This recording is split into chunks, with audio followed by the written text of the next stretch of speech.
Es doctor en ciencia política, es director de la consultora Causa Efecto en Santa Fe, se llama Joaquín Gorrochategui, el vasco, deben decir, supongo, y tiene una lectura de lo que ocurrió en Santa Fe y en Argentina. Joaquín, buen día, ¿cómo estás?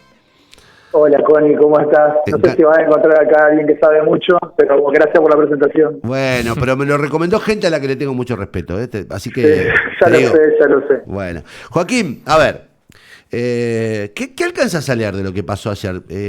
A nivel nacional, yo decía recién que era como una especie de derrota de los máximos líderes de la Argentina desde que arrancó el proceso Grieta. ¿Ves eso o no? Sí, en principio me parece que hay como distintos puntos, digamos, que se puedan rescatar de la cuestión nacional, ¿no? Uh-huh. O sea, el proceso de polarización entre dos grandes coaliciones está intacto. Está intacto. Sus líderes históricos están deteriorados, digamos, pensar que un gobierno nacional que tuvo casi toda su política pública, su mensaje, su narrativa concentrada sobre el espacio del AMBA y que termina con resultados muy magros, digamos, en la primera sección electoral, en lugares donde no se esperaban, Uh-huh. digamos, que es el bastión de Cristina, es el bastión del kirchnerismo más duro. Eso pone en jaque un poco, ¿no?, su columna vertebral. Y lo de Macri, que si bien se venía persiguiendo, porque venía ya pasando a un segundo plano durante el proceso de la campaña, y como un reacomodamiento interno más acelerado, digamos, de lo que fue el kirchnerismo, o lo que fue el kirchnerismo en su momento, post-2015, creo que también, lo que decías vos recién, que llegué a escuchar, sí, que los candidatos que fueron bendecidos no les fue bien, así que hay un reposicionamiento, o un posicionamiento más definitivo, digamos, de la figura de la reta a nivel nacional como el posible gran elector en el 2023. Uh-huh. Bueno, ¿y qué ves acá? ¿Qué viste acá? En la provincia y si se quiere a nivel local. Yo, en primer lugar, digo algo que veo a nivel nacional, que es como vicio de politólogo, que me parece siempre algo rescatable y que algo necesario para decir, que es el alto nivel de participación de la sociedad argentina, ¿no? En las elecciones, que creo que no se repite en todos lados del mundo. Nosotros naturalizamos procesos que a veces no se replican así, lo vemos como, y que tienen que ver con una gran adhesión de la sociedad argentina quizá a estar un poco encendida, a estar polarizada, a expresarse de forma a veces muy contundentes, pero que las canaliza institucionalmente. Somos indomables, pero institucionalistas. O sea, somos democráticos. Y eso me parece un dato a celebrar siempre. Reiteradamente se van... Sí, ayer lo decía Roberto Maurer, dice, nosotros tenemos una cultura democrática, es curioso, pero la tenemos. Evidentemente hay una cultura de votar, hay una cultura cívica. Tenemos tanta cultura democrática que hasta la antipolítica la metemos dentro de la política, ¿no? O sea, hasta las expresiones más antipolíticas le damos un lugar y terminan queriendo postularse para estar dentro. Digo, tan solo con la comparación con el proceso de lo que pasa en Brasil en este momento, ¿no? Digo, con esta son procesos diferentes, digo, salidas de las dictaduras diferentes, pero con esta especie de revalorización del ejército, la gran impugnación a la democracia que hay en el pueblo brasileño. En Argentina eso no se produce y eso es un dato para celebrar, y las PASO me parece que en ese sentido es totalmente ratificable. A nivel provincial, lo que veo... Yo veo una foto bastante parecida a la del 2017, digamos, a diferencia de que en el 2017 había toda una expectativa nacional, una ola nacional, digamos, poderante, que era un proceso que se iniciaba de la mano de Cambiemos, y ahora lo sorprendente es que esto pase un año y medio, 2 años después de que Cambiemos pierde en las urnas, luego de una crisis bastante profunda, ¿no? Pero eso parecería ahí la consolidación de una identidad de Juntos por el Cambio, de Cambiemos muy fuerte, muy arraigada, digamos, en el centro del país, y por lo visto que se empieza a extender, ¿no? Como una mancha, se empieza a extender hacia otros lugares, pero que en el centro del país, los lugares donde están los procesos de modernización económica más importantes del país, eso está como muy consolidado y muy bien administrada esa identidad, porque no es solamente una identidad fuerte, sino que logra hacer convivir la diversidad adentro, ¿no? Y esa diversidad termina, o por lo menos parecería, que termina acumulando en un solo lugar. Por otro lado, la interna del Frente de Todos, que era como una de las grandes incógnitas a nivel nacional, diría, la interna del Frente de Todos en la provincia. El peso, supongo que las encuestas previas tenían alguna tendencia a favor, por lo menos las que estuvieron circulando, a favor de Rossi, pero eso no se verificó. No, ni mucho menos. Ni mucho menos. Solamente en un departamento, que es el departamento San Javier, por una magra diferencia, creo, por lo menos hasta el último que había leído, estaba arriba Rossi, pero después como ratificó, gana la interna el gobierno provincial, que era como el primer gran objetivo, pero queda muy, muy, muy lejos, digamos, del primero, ¿no? Queda muy lejos, digamos, no sé si es una elección la cual el gobierno provincial puede terminar de festejar. A mí me dice por mensaje en este momento un referente de lo que se llama el perotismo, no voy a dar su nombre porque después no lo van a dejar hablar más conmigo. Me dice, tenemos un gusto agridulce, 10 puntos atrás de Cambiemos es mucho. Dice, mucho para analizar, mucho para corregir, lo bueno es que la interna la ganamos contundentemente. Pero de todas maneras, digamos, se quedan con el triunfo en la interna, no con la performance general, que me parece es magra, ¿no? Si uno lo piensa comparativamente hace 2 años. Si uno lo piensa comparativamente con 2 años es magra, si uno lo piensa un poquito más largo a la tendencia, bueno, vuelve a algunos niveles anteriores, ¿no? Más cercano a los 30 puntos, 29, 30. Y lo del Frente Amplio Progresista es un espacio del cual tuvo un coletazo demasiado duro. Me parece que hacia adentro se genera un escenario más de equilibrio, en donde se jugaban distintas cosas. Digamos, Rosario, el intendente de Rosario, se jugaba su proyección provincial y su predominio, ratificar sus credenciales, digamos, ¿no? En la ciudad, y eso lo logró. Y el Partido Socialista se jugaba a seguir participando de los espacios de negociación, ¿no? O sea, ser un actor importante a la hora de la conformación de su oferta hacia el 2023, digamos.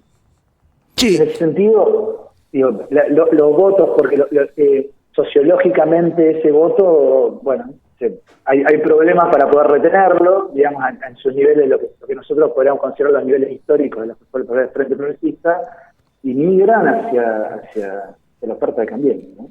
Sí, habrá que ver si eso, digamos, yo pensaba ayer que los votos del Frente Progresista se acercan mucho a los obtenidos en su momento por Esteves o por anteriormente por el Contigiani, e incluso por alguna elección de Hermes Wiener que creo que salió cuarto en una elección de senadores hace 6 años. Digo, no es anormal que el Frente Progresista haga una mala elección en las legislativas intermedias. No. Pero, claro, el escenario es ¿qué pasa ahora con parte del radicalismo afuera o no se sabe? Recién hablábamos con Facendini y él, digamos, da por sentado que va a haber una coalición en el 2023. Lo que pasa es que me parece que el socialismo ahora, digamos, con la desaparición de Lipschitz y de Wiener, hay como una especie de reducción en sus expectativas de protagonismo, ¿no?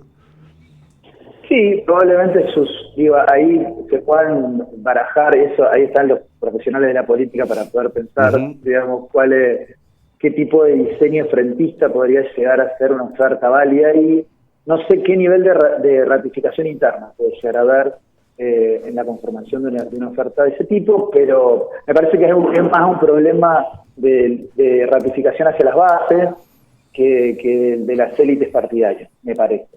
Pero esto es una mera intuición, digamos, de la conformación de un gran frente de frentes, digamos, ¿no? Tampoco creo, con estos números, la verdad es que Juntos por el Cambio no tiene tantos incentivos para poder ir a buscar los votos del Frente Progresista. Está bien de que en el año 2023 los actores y los electores probablemente sean otros, sea distinto, digamos, el escenario sea distinto, se provincialice, si es que o se provincializa o no, si se junta con las elecciones nacionales, estaremos de vuelta en un escenario más polarizado y arrastrado por la cuestión nacional. Perdón, sí, Connie. No, Joaquín Lautaro te saluda. No sé si te quedaba algo por cerrar, porque yo te quería... ¿Cómo estás? Te quería llevar otro tema. Hablabas un poco al principio de la nota de la canalización del voto, y hoy hablábamos temprano con Connie en esta especie de encuesta abierta que son las PASOs. ¿Cuáles son las nuevas reglas de juego? ¿Qué estamos votando? ¿Qué sentís vos? Porque en algún punto, viste, se ha vuelto a ciertos personajes que no vienen de la política, o un tipo que, por ejemplo, te dice que es antisistema democrático y saca 14%. O sea, ¿por dónde crees que va hoy en esto que vimos de la campaña, que no se debatió mucho propuestas, sino más bien nombres y listas? ¿Qué pensás vos? Bueno, a ver, pongo el foco en esto que vos estás diciendo respecto de... porque es toda una discusión en el ambiente politológico respecto de estas nuevas derechas, ¿no? De Milei, el espanto, el cuco que generan estas nuevas derechas. Hay dos posiciones para poder ver esto, ¿no? Una posición que están expresadas por dos politólogos muy conocidos, uno es Sergio Morresi y otro es Andrés Malamud, ¿no? Una posición muy sociológica que ve en la expresión esta de los 14 puntos de Milei en Capital Federal, una tendencia histórica bastante, digo que se repite. Uno podría llevarlo a esto al año 89 y a los más de 20 puntos que sacó la UCD en la elección nacional en Capital Federal, ¿no? De la mano de Darío Alzogaray, y cómo eso termina después posicionando a ese espacio político para hacer el ingreso dentro del partido, del proyecto político del Partido Justicialista durante los 90, ¿no? Uno puede ver ahí otras narrativas, ¿no? Si uno le pone el foco al lugar de quiénes son los que votan, qué segmento está votando, en qué lugar territorial se produce este fenómeno, porque Capital Federal siempre es como un gran laboratorio de experiencias políticas novedosas, tanto de centro derecha como de centro izquierda.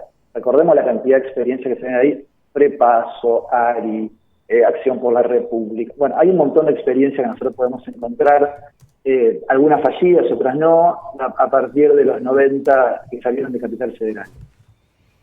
Si uno mira las narrativas, uno podría ver de que ahí hay como una clave, por lo menos preocupante, novedosa, porque una clave, no sé si antisistema sí, pero una clave, hay un discurso que bordea lo antidemocrático, ¿no? El bolsonarismo, esto que se ha señalado tantas veces, digamos, de impugnación a cuestiones tan elementales de la democracia como un individuo, un voto.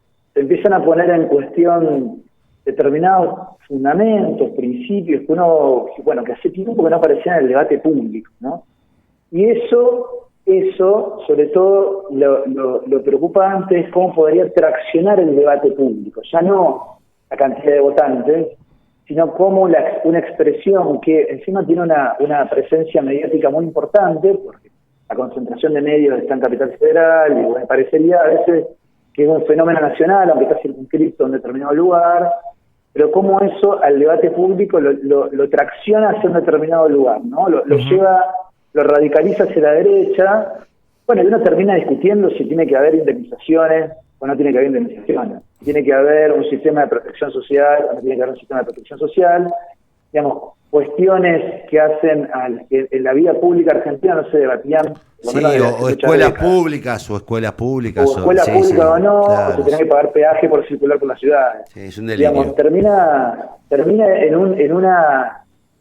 Digo, la agenda pública termina tergiversándose, digamos, hacia ese lugar, traccionada más que tergiversándose, ¿no? Eso me parece como muy preocupante, porque ya vimos cómo determinados actores, lo vimos en Capital, como Vidal, determinados actores internos de la lista, empiezan a sumar elementos de esa agenda, digamos, ante el riesgo de que migren votos hacia ahí, hacia Milei, empiezan a sumar a su propia agenda elementos de lo que son los llamados libertarios, digamos, que también es una denominación un poco, la cual uno podría impugnar, digamos, por los libertarios se los llamaba así a los viejos anarquistas, y un poco tienen esto de aquella vieja tradición, ¿no? Bueno, la verdad, yo digo, no hacen falta muchos lentes para leer los números. Me parece que hay mensajes de todo tipo que que uno puede estar de acuerdo o no con los números, pero los números son los números, están ahí, objetivamente, digamos, representan el pensamiento de la gente, que tiene una cultura democrática, vos lo decías, el ciudadano argentino está demostrando una madurez que, recién Laucha me decía, che, pero no es un poco insano esto de que la sociedad cambie de 2 años, viste, vamos, esta especie de banquineo constante de un lado hacia otro. Yo no sé si es insano o tiene que ver con el modo de reclamar, ¿no? Que es absolutamente democrático a los gobiernos. Yo creo que ahí lo que subyace es a ver, nosotros lo que tenemos más estable es la política en Argentina. A diferencia del resto de los países de la región, ¿no? Digo que la política es altamente inestable, tienen grandes problemas para poder mantener gobiernos o mantener coaliciones y demás. Nosotros tenemos muy estable la política, pero subyace a esa estabilidad una profunda inestabilidad social y económica. Lo que te va diciendo esa rectificación de rumbo, digamos, en los votos y demás, o ese zigzagueo de los votos, es que lo que no se encuentra es un rumbo persistente, sustentable, de un programa de desarrollo, que me parece que a todas las fuerzas políticas parecería quedarle más cómodo la impugnación desde el llano, ¿no? Totalmente. O sea, desde el llano todos tienen incrementan su legitimidad, pero a la hora de sentarse arriba del aparato del Estado, de construir un proyecto a mediano o largo plazo, de encontrar una narrativa para darle legitimidad a ese proyecto, las dificultades aparecen, ¿no? Bueno, Santa Fe es el ejemplo más claro, ¿no? Un tipo que te gana la elección con un eslogan que es paz y orden, y después, digamos, se desmorona y termina ganando o casi ganando la elección, un tipo que había sido ministro antes, digo, de verdad. Hay esa dificultad que tiene, o en todo caso, cada vez queda menos espacio para el verso. Me parece que la gente redujo mucho el nivel de tolerancia. Sí, y también me parece que hay un claro mensaje para la readecuación de la agenda de la clase política. No, es un término a veces engañoso, la clase política, pero digo, de la agenda de las élites políticas, ¿no? O sea, hay una agenda que claramente la gente impugnó. Digo, hay la agenda, a ver, pienso en la escala nacional, la agenda que a veces está desarraigada de los indicadores sociales, de la pérdida del salario real, de la inflación, de la disminución de las protecciones sociales básicas y demás. Bueno, esa agenda no parecería haber estado, digo, en el discurso público, y sí había otra agenda, reforma del Poder Judicial, muy de las élites, que me parece que eso eso fue un claro mensaje, ¿no? Digo, no se encontraron representados en la agenda, por lo menos del gobierno nacional y del gobierno provincial. Y la única agenda que tenía el gobierno nacional, y me parece que el gobierno provincial en ese sentido camina por el mismo lugar, que era la de la vacunación, termina deslegitimada por sucesos conocidos por todos, ¿no? Digo, por lo que sucedió con el vacunatorio, lo que sucedió hace poco tiempo con la foto. Yo no le otorgo una relevancia desmedida a eso, pero sí me parece que deslegitima los lugares de los cuales podrían haber separado las fortalezas, ¿no? Digo, de determinada oferta política. Joaquín, un placer. Gracias por contarnos un rato, y está bueno escuchar la voz de los que puedan analizar esto con cierta calma. Un abrazo grande. No, por favor, Connie, muchas gracias a vos. Gracias. Joaquín Gorrochategui es doctor en Ciencias Políticas, director de la consultora Causa Efecto. También sabe mucho sobre salud pública. Después vamos a hablar con él en algún momento sobre lo que viene analizando en salud pública.